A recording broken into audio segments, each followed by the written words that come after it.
In our programs, we had Alex Bryan, who was scheduled to speak, but he was unable to fly out due to a personal matter. So I am very pleased to say that Sam Leonor is able to come and to be with us this morning.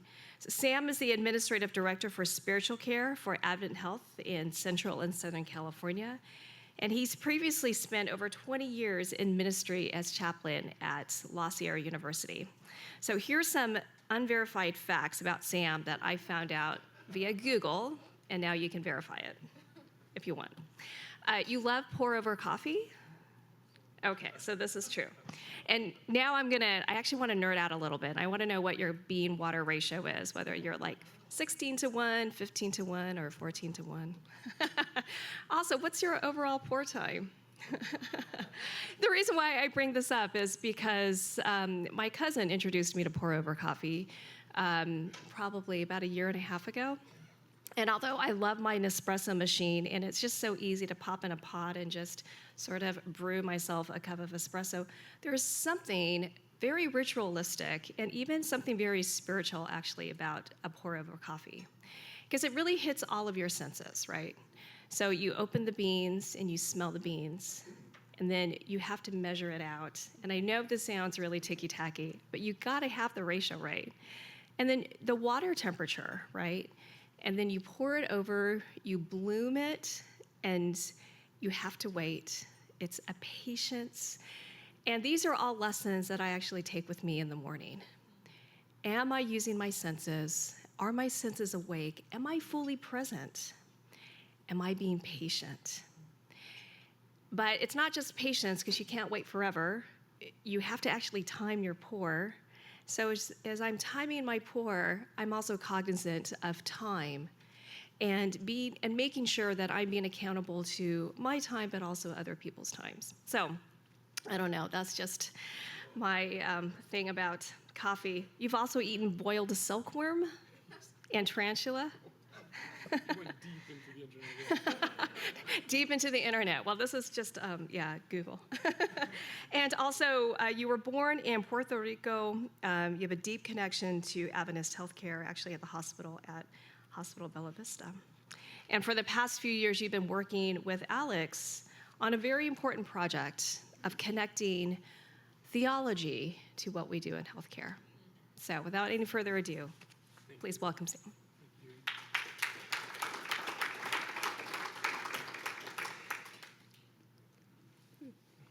It is an honor to be with you. Thank you. Honor and a privilege. And if you were expecting to see Alex Bryan, I apologize. He wishes he could be here, but let's see what we can do together, just us. I am a fan of pour-overs, yes. 15-1 is my preferred ratio. Temperature between 200 and 210 degrees, depending on the roast. Between 3 minutes and 4 minutes is usually what makes for a good pour-over, for those of you who know. And 30-second bloom. I'm so deep into this, it's obnoxious. So thank you that you recognize the value, and I so appreciate it. So I want to just begin by saying, this is the picture this is the person that was supposed to be here. So the picture is way better than he is in person. I want to say that too. You can let him know that if you have his number. If not, I'll share it with you. He did, however, send his book ahead of time, and I don't think it's a raffle. I think everyone gets one today, maybe not. If you don't each get one, I'm happy to make sure that you do. And we have been working on this project. He authored this book as a collection of our work over the last 3 or 4 years together at Adventist Health. So I'd like to spend a couple moments talking to you about medicine as prophecy. I remember the day my son said he was done with Lego sets. We had given him a fortune's worth of Legos, all sets. Star Wars, firefighter scenes, pirates. Sets that many of us, I see many of your faces around here, and I know that some of you did not grow up with sets. You were given a bucket of Legos to play with, right? All right. So he wanted to improve on the kits, on the sets we had given him. He wanted to build things that he saw in his head, but these sets were, as he said, limiting. So he tried combining them, which is a horrible thing to do. Because once you combine a set, you're never going back. If you've played with sets before. Some of you are nodding like you know. Some of you do. You have no idea what I'm talking about. Legos are this Danish little toy that, whatever. Look it up. You can Google. So I did the right thing. I took him to Lego Paradise, the store. If you've not been, let me tell you what's going on at the Lego store. They line the walls with the most amazing things, sets of every kind. The Millennium Falcon, the Falcon from Star Wars, the cheap one and the expensive one, the Death Star, dinosaurs, landmarks, the Eiffel Tower. You can be distracted by one of these sets on the left, on the right, but I was there for something different with Micah. I wanted him to come with me to the back wall. This is what it looks like. If you've never been, you should. It's amazing. It'll lift you from whatever you're feeling. It's a transcendent experience. Every color, every size, and it looks like an infinite amount. And what you do is you buy a bucket and you fill it with whatever you want. So I witnessed this 8-year-old having his mind completely exhausted by the potential and the possibilities. And the only word he could muster was, look. As if no one else could see it. Look. What was happening to him? Well, this was his perspective, because he's little, 8 years old. In scientific terms, what was happening to him is a psychological phenomenon called perspection, the process of creating and evaluating mental representations of possible futures. And he was doing this so quickly that it was literally melting his mind. Perspection is what allows us to see barriers that must be overcome. And it does this really neat thing to us called anticipatory savoring. So if I told you today we're having tacos for lunch, are we having tacos for lunch? Probably not. But if I told you this, you are able to anticipatory savor. The perspection in your mind allows you to see the taco, maybe taste it, and you get to taste it twice. Isn't that amazing? It also allows us to do anticipatory sadness. So if I told you we're having kale salads for lunch, you can be sad ahead of time. It's better than pour over coffee. I see you, Peter. So it's no secret. I actually presented this material recently, a couple of weeks ago, and I had someone come up to me and say, so it's like when the Lakers, during their first game with the Nuggets, anticipatory sadness, I already knew we were going to lose that series. If you're a basketball fan, you know what I'm talking about. Faulty perspection is the core underlying process that drives depression. What was happening to Mike in that moment as he was looking at this wall? Perspection, deep perspection. He was creating and evaluating mental representations of all kinds of possible futures. In theological terms, maybe in philosophical terms, what was happening to him was wonder. He was experiencing wonder. Our sixth sense, always accompanied by one of the other senses. Like when your eyes see a beautiful sunset over the Pacific Ocean, if you're not from California, try to imagine.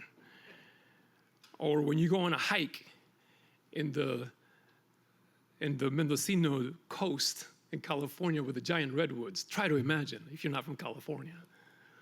Or if you're in San Onofre and the swell is perfect and you have the most beautiful morning session surfing, try to imagine if you're not from California. Or if you're sitting in the Disney concert hall in an LA Master Chorale concert, try to imagine if you're not from, I'm sorry, but I really love where I live. And if you're not from there, I don't know what to tell you about Orlando. Orlando, what do you do in Orlando that just do wonder? What causes wonder in Orlando?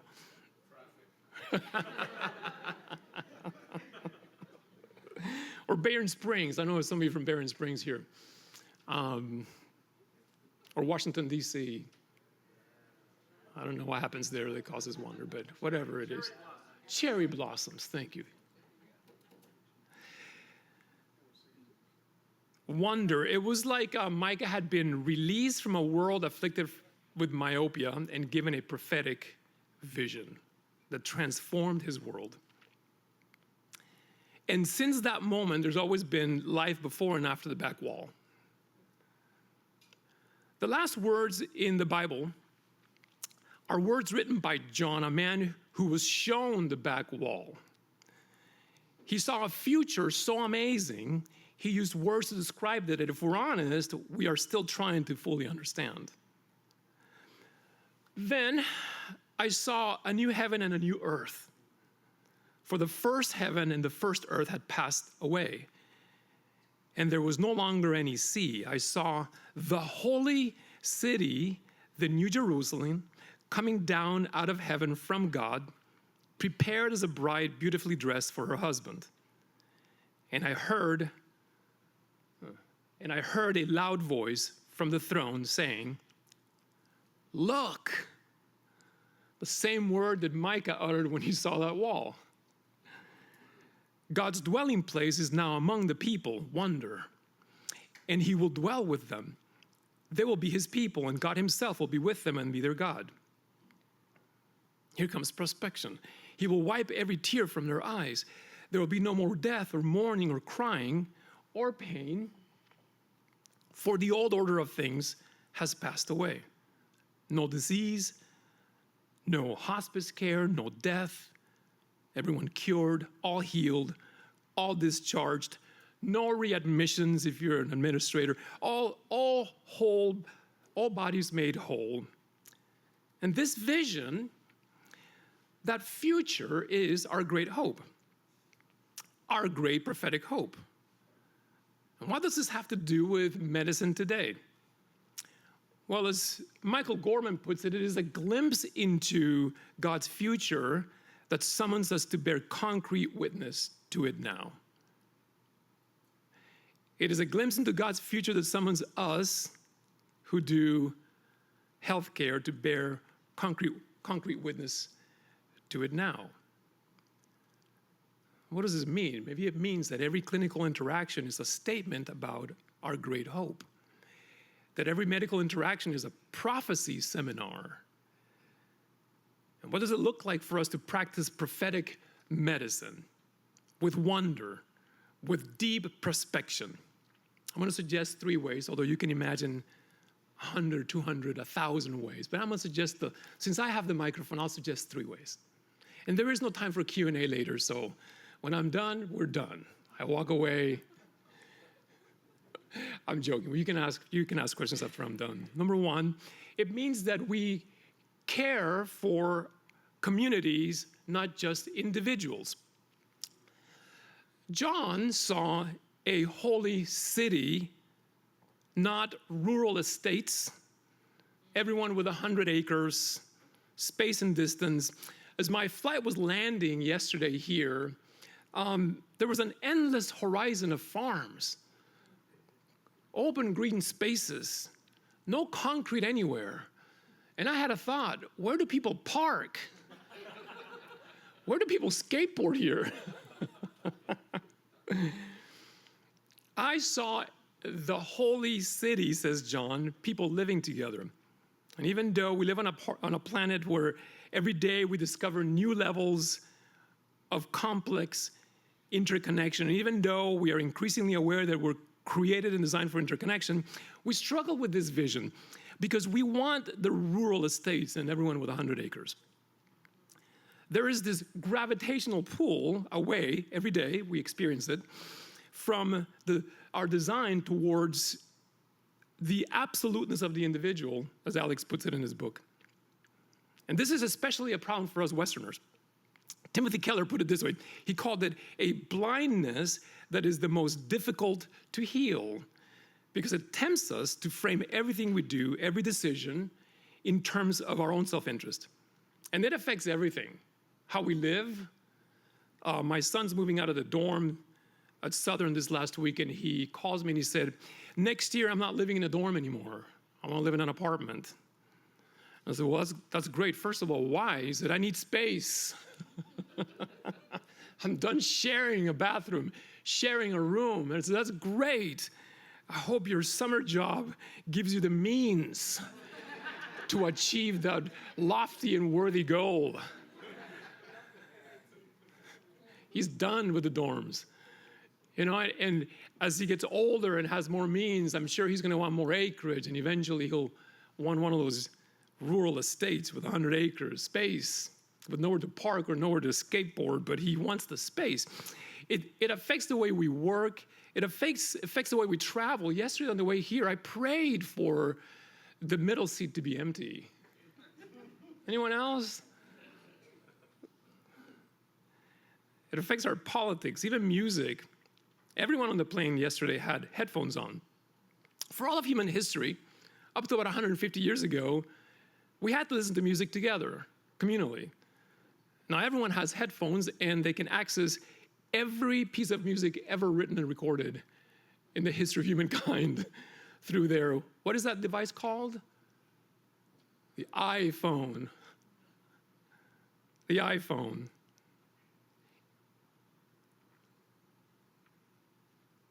In contrast, our prophetic hope is a city, a community where all needs are met. Housing, support networks, proper nutrition, clean water, clean air, education. I'm pretty sure John did not see a city with housing problems and water you can't drink, air you can't breathe. And so decades of population health research has given us ample evidence we're not just treating individuals, we're treating communities. And our concrete witness, as Michael Gorman says, our concrete witness to that future city in the new earth must be our commitment, not just to healing individuals. We need to address the entire community. Housing, support networks, nutrition, clean water, clean air, education. I want to show you a map of where I work. I know Dr. Herber's here, so he can confirm. This is the newest map, Dr. Herber. This is where I work. This is Adventist Health. This is our footprint. You can probably already guess that every person that I work with wants a transfer to Hawaii. Everyone. Everyone wants to live there. Very few people ask for the Central California. You see that little circle in the middle of California. That's our Central California network. No one asks to be transferred to Tulare and Delano and Selma and Ridley for some strange reason. A couple of weeks ago, I was meeting with our finance team who had this question. Sam, you're not meeting your productivity targets in the Central Valley. Why do you have more chaplains in those areas than in Hawaii and in Glendale and Southern California? Well, the answer is really simple. Jay, you're going to love this.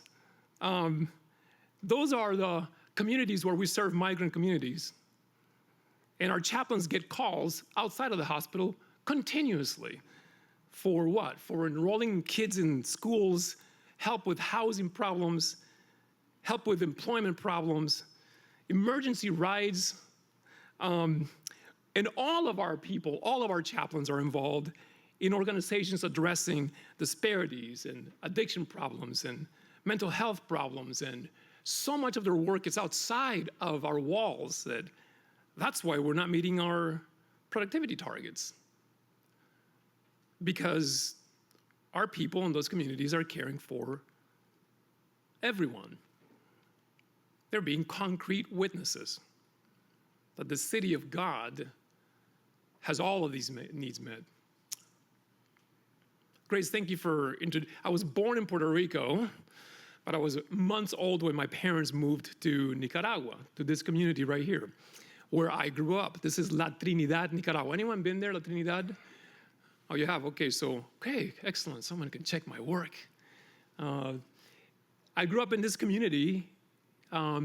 This is the campus where I grew up. The section at the top of your screen did not exist. Those houses there were just a field of cows where I would play.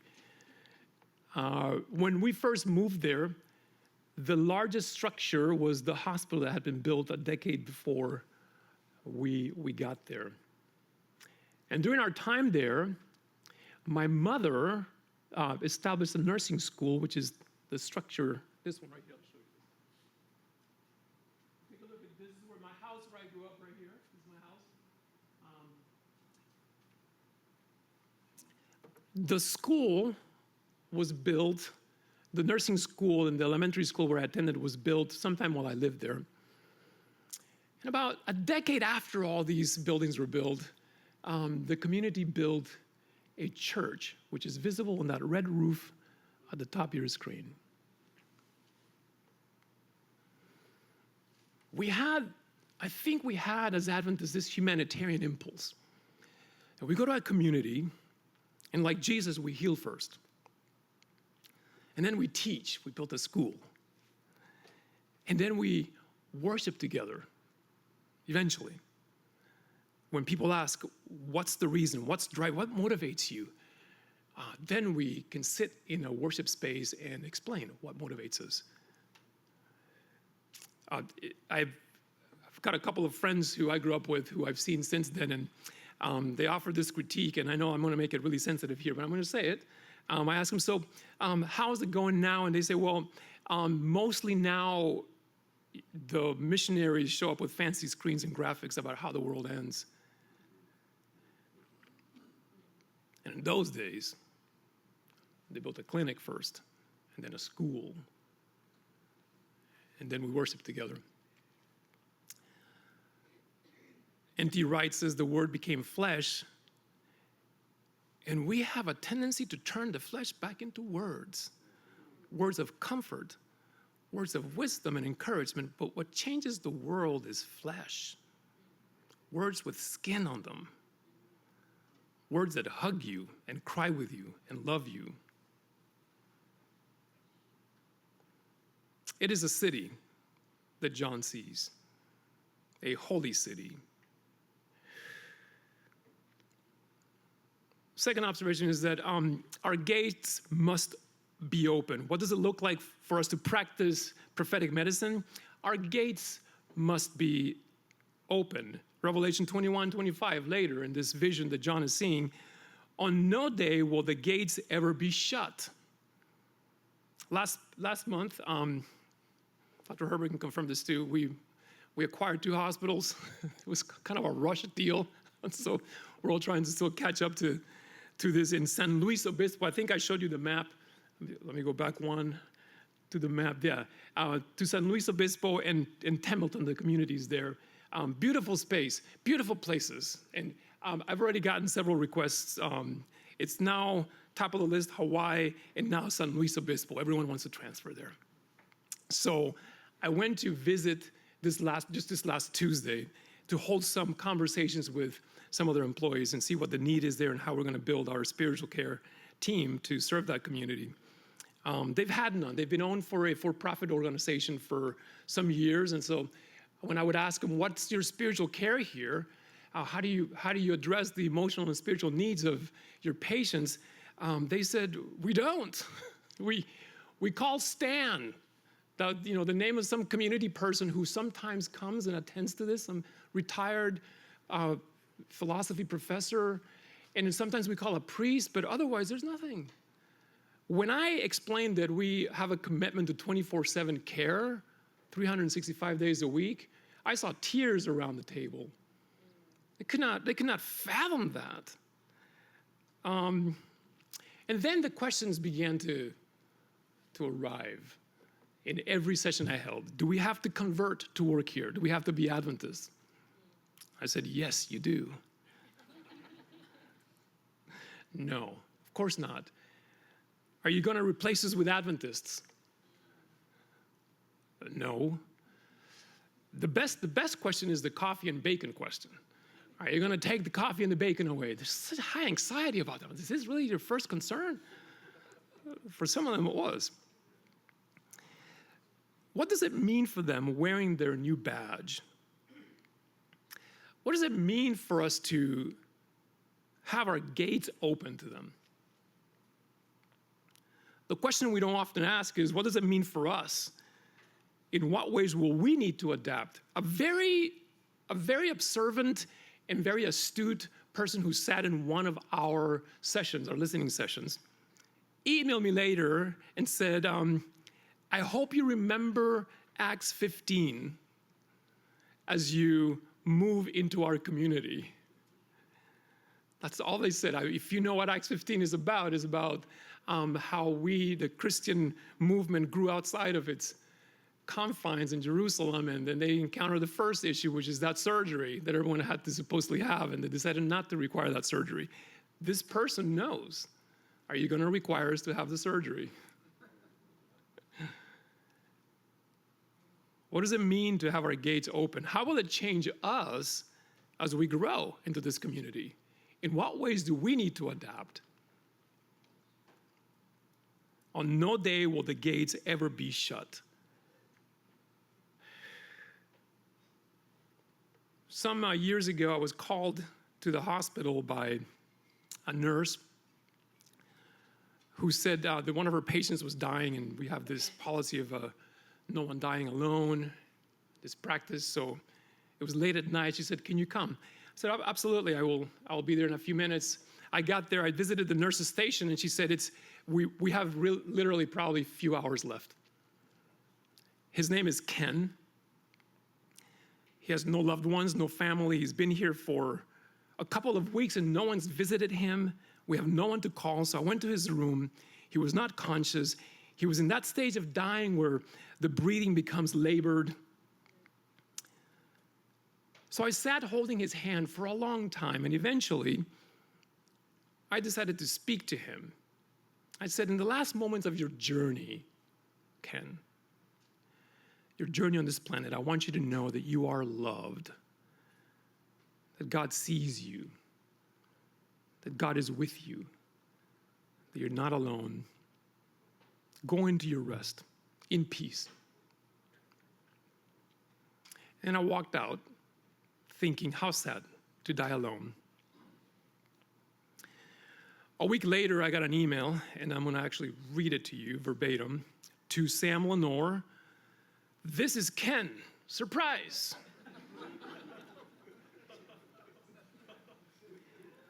I am alive. And yes, I heard everything you said. You are a terrible chaplain. You didn't pray for healing or for relief. You were like the angel of death. I'm coming to talk to you in your office tomorrow." I said, "Close the gates." He showed up early. I could see him through my window, the window in my door. There, well, let me show you. You already saw him. There he is. He looked mean. He walks in, and just as I expected, he repeated everything. "You're a terrible chaplain." And I joked that this probably affected our satisfaction scores for that month. Then he decided to tell me his story after he was done unloading how angry he was at me for basically pronouncing him dead. He was dying of cancer. But he had a bigger problem. He said, "I heard you say that I'm not alone, but I am. You saw I was dying alone." Every relationship in his life was broken. His heart was broken. There's nothing else to live for, he said. And when he was done unloading this, he said, "I'm going to come back next week." I said, "No, you're not, because this is not a church. I can contact your caseworker. We can work out for you to see a therapist." He said, "I'll see you next week." And so he came back the next week and sat waiting until I finally gave him some minutes, and he walked in and he said more. He said, "I remember what you said while I was dying. You said that I was not alone. You said that I was loved, but I'm not. Say more." And I went pastoral on him, and I explained to him what I believed. I believe that there's a God who loves you, and I want to be honest with you, I did not want him showing up anymore. Because one thing we learn in chaplaincy is that you don't really have to have long-term relationships with anybody. You deal in the moment, you address their issue, and then they walk away, and you go away, and it's over. This is the work of parish ministers. You have to live with people for a lifetime. I don't want to carry But he kept showing up week by week, week by week. And I decided, well, maybe we should leave the gate open for this hurting soul. And he was finding, strangely, a community that was loving him without judgment. They loved him like a human being. They treated him with dignity, and this was transforming him. And I could see it. I could see it because he began to bring snacks randomly. I said, Ken, why are you bringing snacks? He said, because you're all skinny. You look like you're dying of hunger.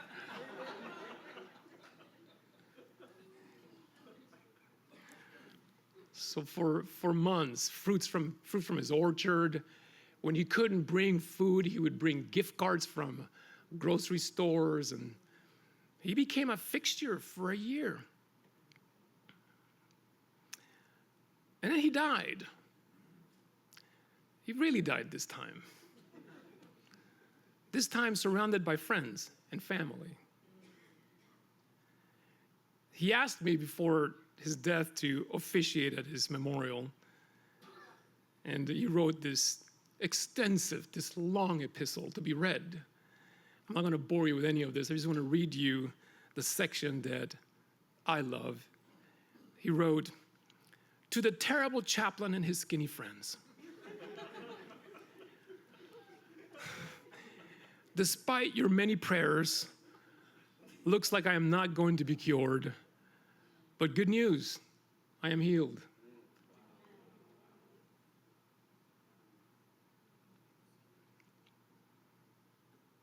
What does it look like for us to practice prophetic medicine? On no day will the gates ever be shut.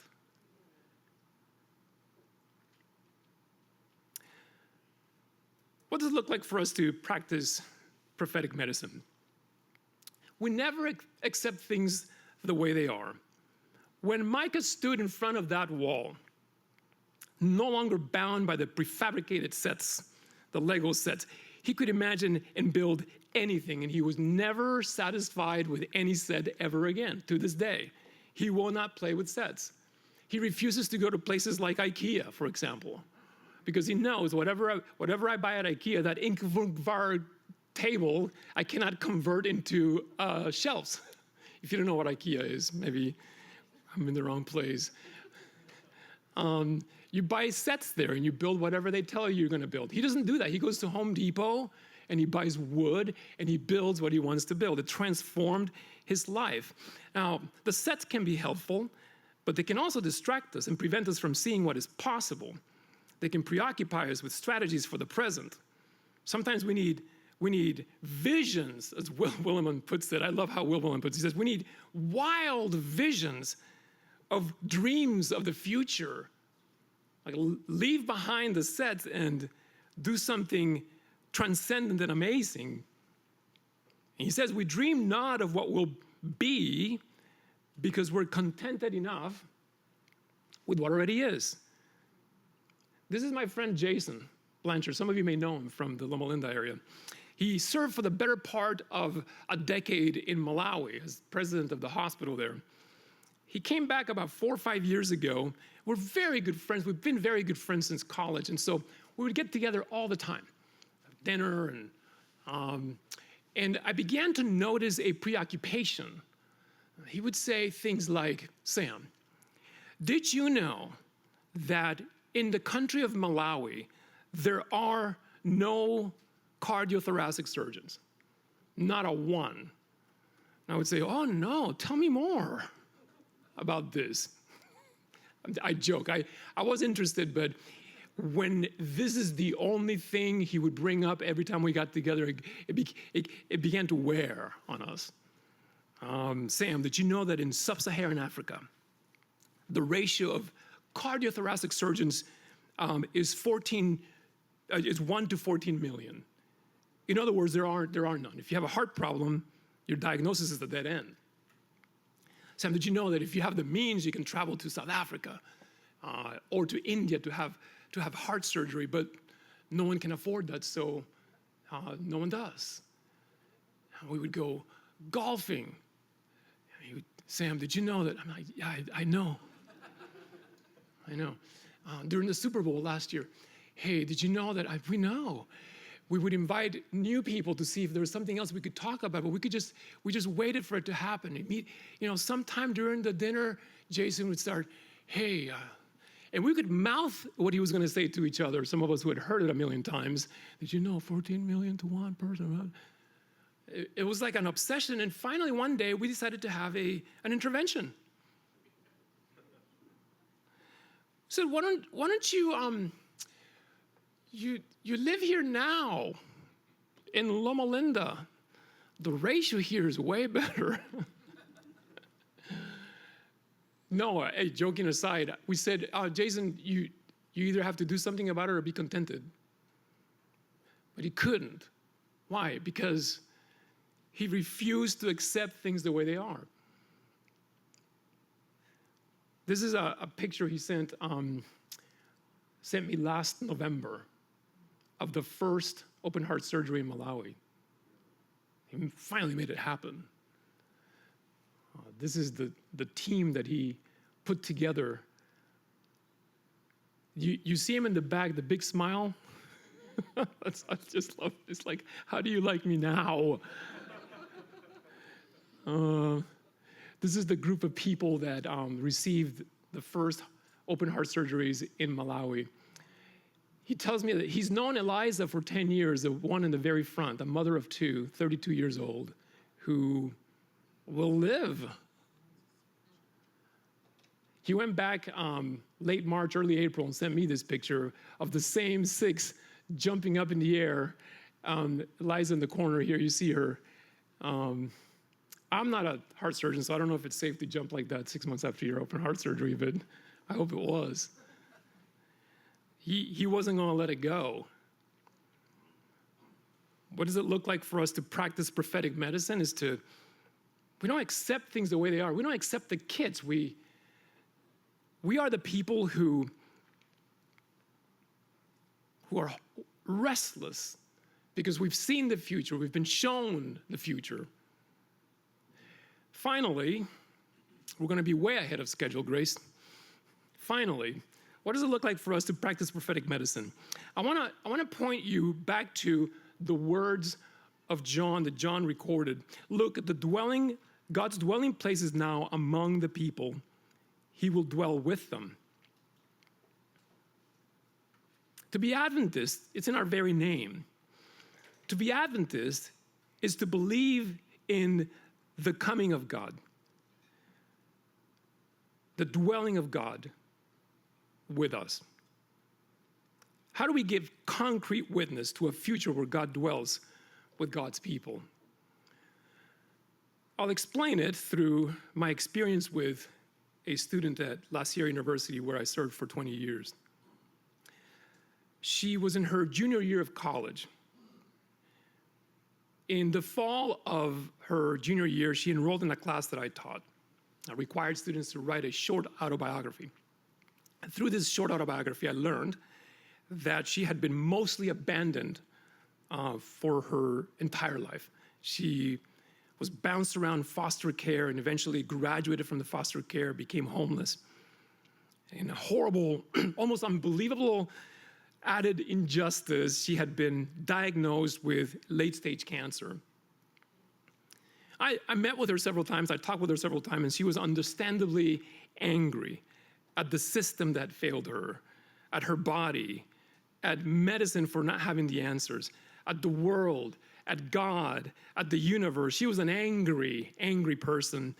One day she said, if there's a God, he's a cruel monster. So I just mostly listened. By spring of that year, her junior year, she was too weak to walk. She was mostly in a wheelchair.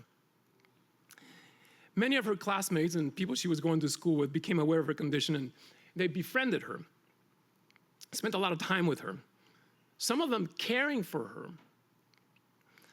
They were living prophecy, giving concrete witness to a future, the dwelling of God with people. When she was with them, I could actually see her smile. 2 months before her death, near the end of the school year, my wife and I hosted a lunch for students. They brought her. We did not invite her, but they brought her because she was not part of their little pod. And after lunch, an impromptu backyard football game broke out. One of the teams recruited her, and they made her the running back. If you don't know anything about football, that's the person that is given the ball, and then they have to make their way through without getting tackled and hopefully score. And so they made her the running back, and they assigned someone to push this chair around. They gave her the football, and I'm sitting there watching this drama. She's being, it was violent. And I thought, how fun. And I hope my name is not in the police report. She scored and decided to retire. She has to be parked next to me. They brought her, I'm sitting there. It was a beautiful spring day. And she began to weep, looking up at the sky. I actually asked one of our people to find me a video that kind of shows you what it looked like. Something like this. Try to imagine. Her name is Cherish.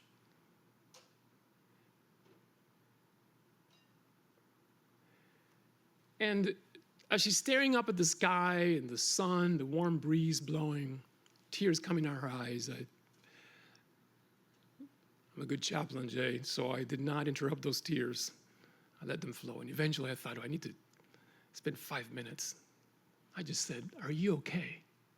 Did they hurt you? And her response was, God is here.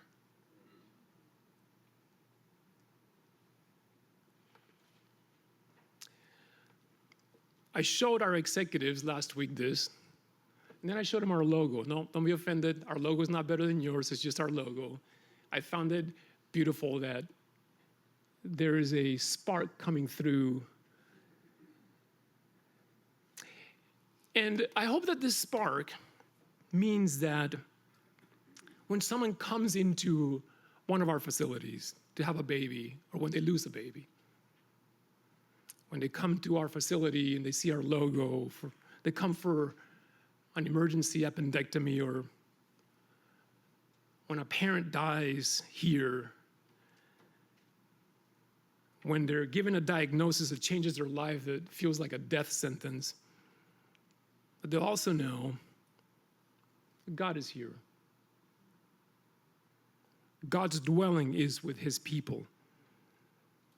And medicine as prophecy, we are giving concrete witness to a day when God will dwell with his people by being with people now. Thank you.